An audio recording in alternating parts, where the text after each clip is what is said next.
My regular employer by the year 1995 was Uganda Commercial Bank. When things started changing and they were agitating that they were going to sell the bank, I realized that that was going to be the end of my meaningful income generating project. Since I realized I would not have pension, but all my life I had already seen old people, old people in their compound, a few beans of coffee, and they would never go hungry or do without paraffin or soap. So an idea occurred to me that why don't I grow coffee from the pension which was going to come in bits and pieces. And true to my word, I started on that project, but it was a challenging one because my farm or my shamba right now is located in Buremba, Kazo, Kiruhura district. The belief Kiruhura district is in the greater Ankole region, and it is in the cattle corridor. So there was a belief that a crop like coffee would never grow there. But I ventured at it, and I don't have any regrets whatsoever, because I started with Chrono Coffee. I am still a farmer for Chrono Coffee. It was that shamba that opened eyes, or that demystified the fact that in that corridor, nobody would ever grow coffee, or nobody would ever even grow any other perennial crop, including bananas. But we are blessed in that we have a lot of farmyard manure. I was blessed in myself in that I had that background information of being an agriculturalist. So that coffee shamba has served as a demonstration and proof that that area can also grow coffee successfully. Given the fact that it is the only shamba there, the pests, diseases really didn't disturb us much. But the main challenge was the drought, bringing or making me go in for mainly shade trees. And when the coffee started yielding, now whether men or women, everyone said, yes, this crop can do well in Kiruhura as well. So right now it is the source of livelihood now that I'm retired.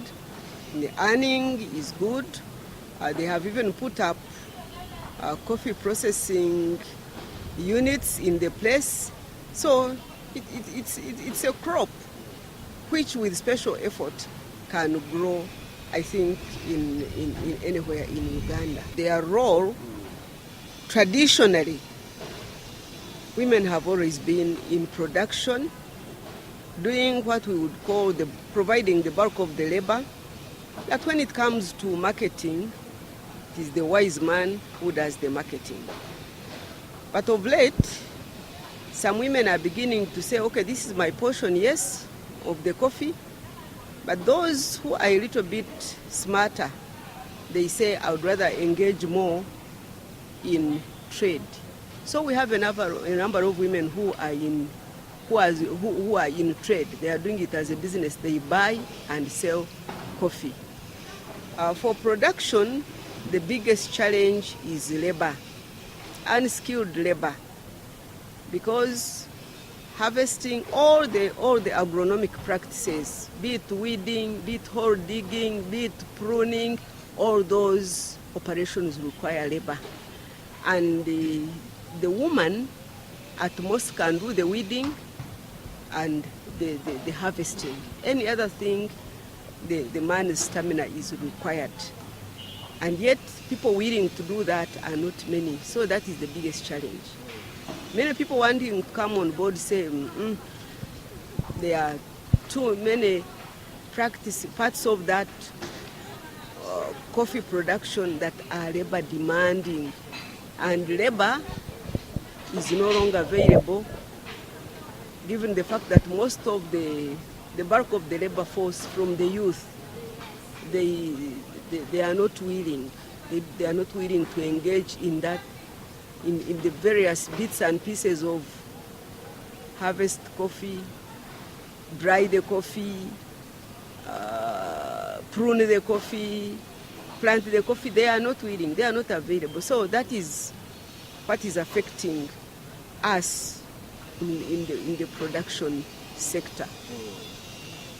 The people wanting to do marketing are many. Many people want to do the trading. But again, people are worried about the period of time between planting and harvesting. People want quick money and quick gains. So that is much as the government is advocating or requiring people to do that. Maybe if some bits and pieces, some of the practices can be mechanized, it will help. But otherwise, the biggest challenge, according to me, is labor. Like of late, the government was distributing seedlings. Now the planting material is no longer an issue. Where chemicals are needed, there is a problem of fake chemicals. The market is more or less stable because the prices are more or less stable. And people have believed in coffee as a cash crop. They have believed in it. But because people want quick gains, that's one thing that is putting them off. But otherwise, according to my observation, once people believe that something can work, someday you are sure it will work, other than these hurdles which are self-created. One is if people can learn to work together, like all these, because if we could encourage or be able to form small associations, these associations that have both men and women, then at any one time, even if it is at village level, you know the operations are not the same. Today it's pruning at your shamba, tomorrow it's weeding at another person's shamba. That one could help a bit in the labor bottleneck, in that fear, in that challenge of what can I do in the coffee shamba. That's one. Two, if marketing can be streamlined, because it has been liberalized and people come in with all sorts of intentions. That's one reason that is making people even harvest premature coffee. So some bylaws, some hard and fast rules that can be implemented both by the people in power and by people in the organizations. That would help in harvesting the right coffee, marketing, drying it the right way, and marketing to the right source. So I have a feeling that if we can put our heads together and work together, even these middlemen would be reduced. One of the supports could be, because we handouts don't really do much, but if there could be circles that relate to the life cycle of the plant, because if you are together in the same organization, you know person X is going to plant, this is what they require.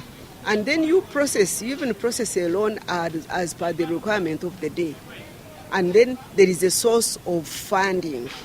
The source of funding for those circles, which will be, of course, it creates itself and it grows on its own. Then they are trained technically. Because once people get together, then even IWCA can say, this group here needs training. It's very, very easy for an office to outsource, for a trainer to outsource, or even to link them to international markets. Even to teach us to brand your coffee, and then we are told the other side always has people supermarkets which will say, me, I want coffee from Uganda women. So then the dictates would be, the quality should be this, the dryness should be to this level, and so that oneness, that looking for market, that outsourcing for trainers and getting to the right source of information, are some of the things that we have been lacking because we do it our own way. And many times we go wrong.